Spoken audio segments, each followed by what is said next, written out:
Como lo anunciamos con nosotros ya a esta hora, vía telemática desde Guayaquil, se encuentra la politóloga Ariana Tanga Maquiavelo. Gracias, Ariana, por acompañarnos. Buenos días. Muy buenos días, muchísimas gracias por la invitación. Ariana, un llamado de emergencia, decía uno de sus últimos artículos a propósito de eso, pero no sé si esa emergencia los ciudadanos de a pie, ese que está más preocupado de que no lo atraquen, de llevar el pan diario a su casa, está pendiente de lo que pasa en la política. Y digo esto porque con los últimos episodios que hemos visto en la Asamblea Nacional, lo único que nos genera es repulsa por esa poca gobernabilidad que nos da que se supone que es el primer poder del Estado, donde están todos los movimientos políticos y agrupaciones que representan a todos los ecuatorianos. ¿Por qué es tan difícil en el Ecuador que estas democracias funcionen? Bueno, muy buenos días a todos los que se están conectando con nosotros a esta hora. Muchísimas gracias por tenerme en el programa. Sí, y gracias por leer el artículo. Realmente es una referencia, una canción de cuando yo era cuando era adolescente. Pero bueno, definitivamente hay algo que hay que tener claro. El ciudadano de a pie está mucho más interesado por el aumento generalizado de precios, por la inseguridad, por el tema de acceder a la salud, a la educación, que quien preside la Asamblea. Las pugnas políticas dentro de la Asamblea definitivamente no están dentro de las prioridades del ciudadano. Más bien el ciudadano lo que está esperando respuestas del gobierno, respuestas de la Asamblea, respuestas de los gobernadores, respuestas de todos los actores políticos, ¿no? Porque en este sentido creo yo que hay una suerte de desconfianza explícita, ¿no? Que ya no se desconfía de una sola persona, sino que en general el ciudadano desconfía de todos los que conforman el sistema político. Entonces, los últimos hechos en la Asamblea simplemente muestran que los asambleístas están mucho más ocupados en las pugnas internas, en ocupar lugares de poder, acaparar ese músculo para negociar dentro de la Asamblea, pero no utilizan ese músculo de hecho para conformar alianzas o grupos parlamentarios o acuerdos entre bancadas, que es absolutamente normal, no hay que mirarlo como a los ojos, porque es la única manera de poder llegar a acuerdos y esos acuerdos que se traduzcan en leyes que permitan o encaminar el país hacia la senda de la prosperidad integral, no solo a nivel económico, pero que también que esto mejore la calidad de vida de los ciudadanos que en los últimos años, no solo por cuestiones políticas, pero también ajenas a la política, como la gestión del COVID, pues han tenido un impacto bastante duro en la vida de los ciudadanos, sobre todo en Guayaquil, sobre todo, digamos, en países como el nuestro, que no solo afectó, digamos, en temas, por supuesto, de salud, pero tuvo afectaciones a nivel socioeconómico, y eso también, pues, lo que vemos ahora a nivel, digamos, nacional con la situación de la delincuencia, ¿no? Yo creo que todos estos sucesos están conectados, pero la Asamblea están pensando en quién va a presidirla, en lugar de preocuparse por estos temas en específico. Y la Asamblea ya va a cumplir prácticamente un año, el 14 de mayo, y efectivamente hay proyectos de ley que siguen entrampados o están en las comisiones sin que avance, y uno de ellos es clarísimo, el proyecto de ley de uso progresivo de la fuerza, que le permitirá, por ejemplo, a los militares que están ahora en las calles de Guayaquil o a la propia policía actuar en casos de emergencia con el uso de su arma de dotación. Vamos, que la idea no es que salgan a matar, pero sí a defender a los ciudadanos y defenderse a sí mismos, porque ahora la policía está en indefensión, evidentemente los militares también. Esa es una de las grandes deudas que deja esa Asamblea. ¿Qué otra deuda cree usted que nos ha dejado esta Asamblea? Bueno, definitivamente el hecho de la ley de inversiones creo que fue un error que en la Asamblea nos hayan molestado de encontrar la vía para que entre en vigencia, es decir, no hubo una cooperación suficiente, a pesar de que el asambleísta que preside la comisión que trató la ley, él en reiteradas ocasiones mencionó que la comisión estuvo absolutamente abierta a todas las recomendaciones, que los asambleístas tenían la total libertad de comparecer, de dar sus observaciones, de incluirlas, y de hecho los asambleístas que sí lo hicieron, se incluyeron esas observaciones en el proyecto de ley. Tenemos que entender que un proyecto de ley que manda el Ejecutivo o que lo manda cualquier asambleísta no es perfecto.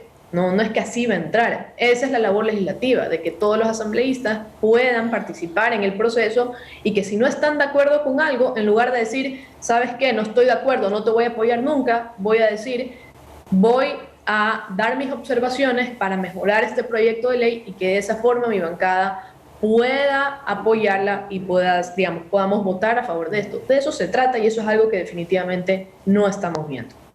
Ahora, el gobierno no ha enviado ningún proyecto desde la última ruptura, más allá de esos pactos o acuerdos que no hay una evidencia, por lo menos. ¿Cree usted que el gobierno intentará enviar algún tipo de proyecto de aquí a los siguientes meses? Quizás está en un compás de espera. El presidente ha dicho que va a gobernar con decreto y a través de reglamentos en lo que pueda. Yo no sé si la facultad constitucional se lo permita. El presidente tiene la facultad y la competencia constitucional de expedir los decretos y los reglamentos, en cuanto a los decretos, en cuanto a la administración pública, y los reglamentos de las leyes que se expiden en la Asamblea. Entonces aquí tenemos una suerte de espacio de maniobra, pero no es lo mismo un decreto, no es el alcance no es el mismo que el de una ley, ¿no? El decreto no puede y no tendrá el alcance que tiene un proyecto de ley que se apruebe en la Asamblea. De hecho, tiene esta posibilidad constitucional, pero el alcance no es ni será el mismo. Por eso se habla también de una consulta popular. La ha mencionado el presidente en 2 ocasiones particulares. Sobre los temas sabemos que pueden ser, en cuanto a las reformas políticas, el ministro de Gobierno anunció que los posibles temas serían reformas políticas, reformas sociales y el tema de la inseguridad.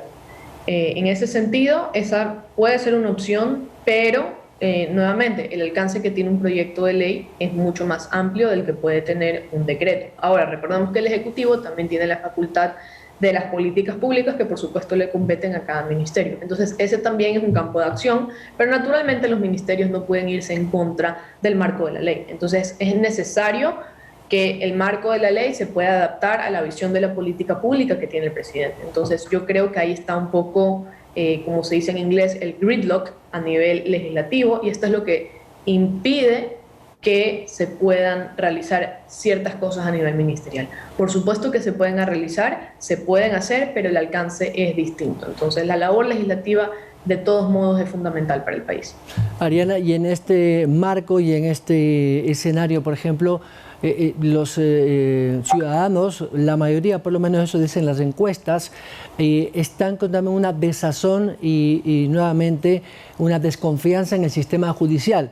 Y es que 2 o 3 jueces dejan mucho que desear de todo el sistema judicial, porque no son todos los jueces, ni todos los abogados, ni toda la estructura de la justicia, sino casos puntuales, 2 o 3, con este uso excesivo o discrecional del famoso habeas corpus, que es este cuerpo presente que se utiliza en el derecho para decir que hay una detención ilegal.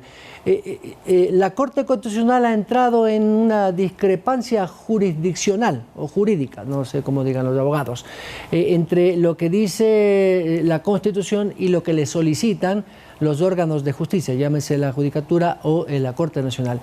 Eso nos deja las claras que seguimos institucionalmente con una debilidad. Sí, yo creo que estamos viendo una suerte de inestabilidad institucional en varios componentes del sistema político. Lo estamos viendo en la Asamblea, lo estamos viendo en los otros órganos del control, como en la Fiscalía, como el Consejo de Participación, no Fiscalía, perdón, Defensoría del Pueblo, la Contraloría, el Consejo de Participación Ciudadana, etcétera, ¿no? Esto es algo que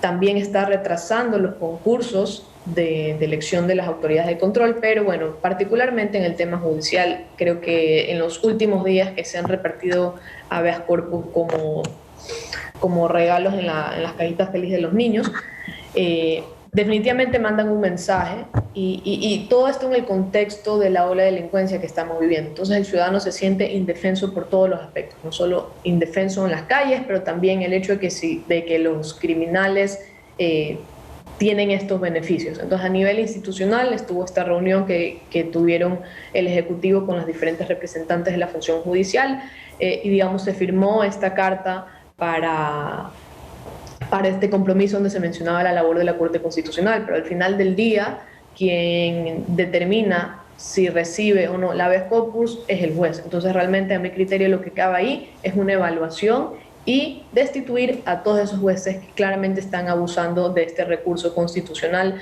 para, digamos, para fines que claramente no lo ameritan. Y esto definitivamente es otro espaldarazo ante los ciudadanos que ven que, digamos, que no pueden confiar ya no solo en los jueces, sino, como les mencionaba al inicio, en todo el sistema político. Entonces, esto es como una raya más al tigre.